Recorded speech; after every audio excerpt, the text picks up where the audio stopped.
మన ప్రభువును రక్షకుడు అయిన యేసుక్రీస్తు వారి అతి శ్రేష్టమైన దివ్యనామమున మీ అందరికీ ఉదయకాలము సర్వశుభములు సర్వదీవెనలు దేవదేవుడు అనుగ్రహించునుగాక.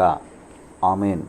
దేవుని బిడ్డలారా, ఈరోజు 5వ తారీఖు జూలై నెల 2024వ సంవత్సరము.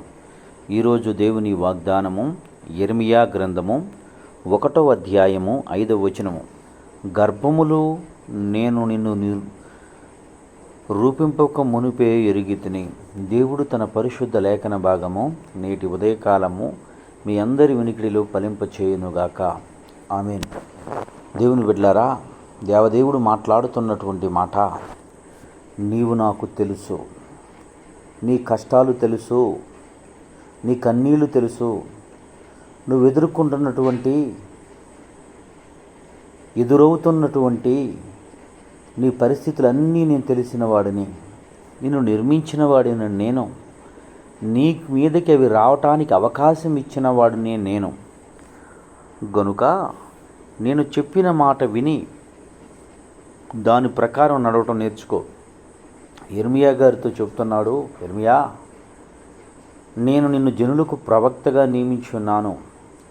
కొట్టుటకును నిలబెట్టుటకును పడగొట్టుటకును నీకు అధికారం ఇచ్చి ఉన్నాను, నీ నోటికి నోరై ఉన్నాను అని దేవదేవుడు తెలియజేస్తున్నాడు. ప్రియ సహోదరుడా, నీ జీవితంలో నీ ద్వారా అనేకులకు మేలు పొంది మేలును అనుభవించి అనేకులు నీవు చేసినటువంటి కార్యములను బట్టి మేలులు పొందుకున్నటువంటి వ్యక్తులే నీకు కీడు తలంచుచున్నారని కృంగిపోతూ, ఎవరి ద్వారా నేను మేలు పొందలేదే, ఎందుకు నా జీవితంలో నేను మేలు చేసిన వారే తిరిగి నాకు కీడు చేస్తున్నారని కృంగిపోతున్న నీతో దేవుని మాట, దేవుని దాసునిగా తెలియజేస్తున్నాను. సహోదరుడా, యేసయ్యకు అన్నీ తెలుసు.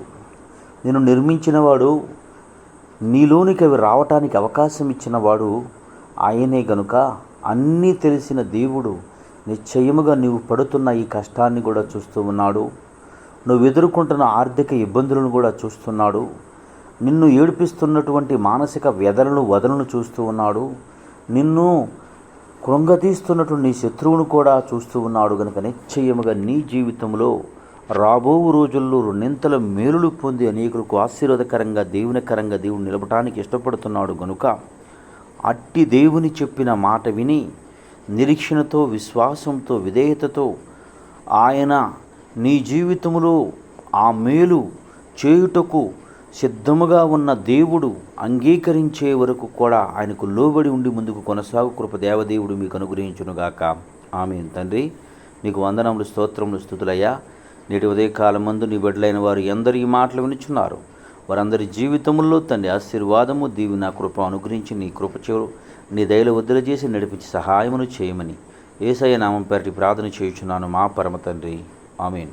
మన తండ్రి అయిన దేవుని ప్రేమయు, కుమారుడైన యేసుక్రీస్తు వారి కృపయు, పరిశుద్ధాత్మ తండ్రి అన్యోన్య సావాసం ఇప్పుడును ఎల్లప్పుడూ తనదు సదాకాలం తోడేండి వెంబడించి నడిపించునుగాక. ఆమేన్. God bless you. దేవదేవుడు మిమ్ము దీవించి ఆశీర్వదించునుగాక.